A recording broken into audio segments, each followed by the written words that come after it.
All right, let's dive into one of the trickiest questions in the entire startup world. How in the world do you put a value on a company that has huge ideas, but little to no revenue? It's an absolutely critical hurdle for both founders and investors, so let's break it down. So this is really the heart of the matter, isn't it? It feels almost impossible. You've got a concept, maybe you've even got a prototype, but there are no sales to point to. How do you turn all that potential into a hard number? This is exactly where the art and the science of valuation really begins. But before we even get into the how, we've got to talk about the why, and it all kicks off with this number, 70%. Any guesses what that is? Well, according to author and investor Mohammed Mustafa, that's the failure rate for angel investments, 7 out of every 10. Now look, this isn't meant to scare you off. It's meant to get real. This extreme level of risk is precisely why getting that initial valuation right is so unbelievably important. Which, brings us right to our first section. For an investor playing this high-stakes game, the price they pay to get in, the entry price, it isn't just a detail, it's everything. Think about it from an investor's point of view for a second. If 7 out of 10 of your investments are going to fail completely, the other 3 don't just have to do okay, they have to succeed spectacularly. The winners have to make enough money to cover all the losses and still generate a really healthy profit for the entire fund. So, what's a big win anyway? What does that even look like? Well, the target is often a minimum of 10 times the initial investment. Yep, 10x. That's the magic number that makes this whole high-risk model actually work. And this chart right here, it just shows you exactly how much that starting price matters. Let's walk through it. Say a company eventually sells for $10 million.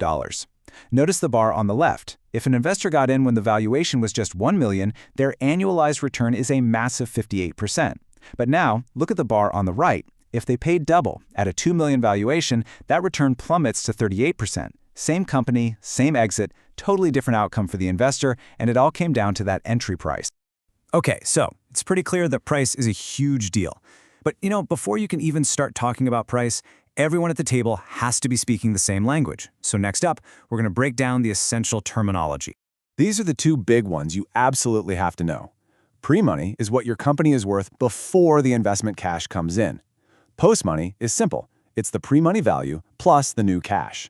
So for example, if your company has a $4 million pre-money valuation and you take in a $1 million investment, your post-money valuation is now $5 million. Getting this right is crucial for understanding how much of your company you're really giving up. And that leads us right into the next big word, dilution.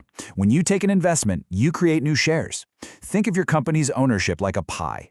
You're not cutting your slice smaller, you're actually baking a whole new, bigger pie, but you still own a smaller percentage of it. That's not a bad thing. The goal is to own a smaller slice of a much, much bigger pie. But you have to manage it really carefully. And this slide really hammers home why that matters. The author gives a pretty clear rule of thumb. You really want to aim for about 10 to 25% dilution in an early round. See, if a founder gives away too much of the company too soon, investors in later rounds start to get nervous. They wonder if the founder still has enough skin in the game to stay motivated for the long, hard journey ahead. All right, so we get why it's so important, and we've got the lingo down. So how do you actually come up with a number? Well, the truth is, there's no single magic formula. It's really more like having a toolbox filled with different approaches. Our source lays out a whole toolbox of different frameworks. You can see a few of them listed here. Some of them work backwards from a future sale. Others compare your startup to similar companies. We're going to zoom in on a couple that are really, really useful for startups that haven't made a dime yet. First up, the scorecard method. And this one is fascinating, right? Because if you're a pre-revenue startup, what do you have to analyze? No sales, no profits. So what's the real bet? It's the people. This method makes that super explicit, giving the strength of the management team the heaviest weight, a full 30% of the total score. At this early stage, your idea is probably going to change, the market will shift, but a great team can navigate all that. That's what the bet is on. Okay, another really practical tool is the First Chicago method.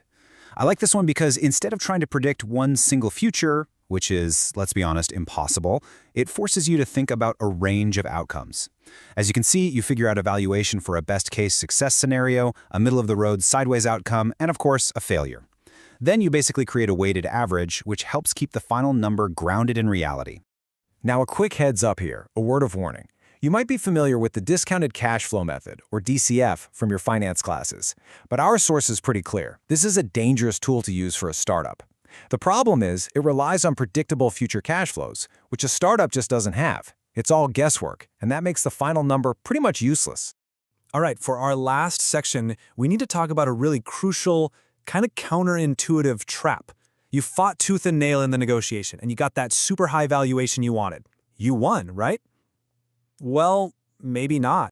This is a question every single founder needs to stop and ask themselves. I mean, common sense tells you a higher valuation is always better, right? You get to sell less of your company for the same amount of cash. But the reality? It is way more complicated than that. Sometimes, winning this battle can mean losing the war. Let's just walk through how this can go wrong step by step. 1. It all starts with an unrealistically high valuation. 2. This puts insane pressure on the team to deliver superhuman results to justify it. 3.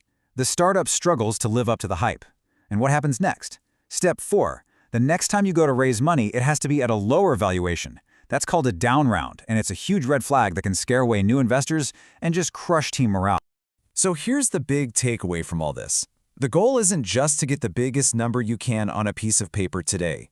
The goal is to get a fair valuation that gives you the fuel you need while setting realistic expectations for real, sustainable, long-term growth.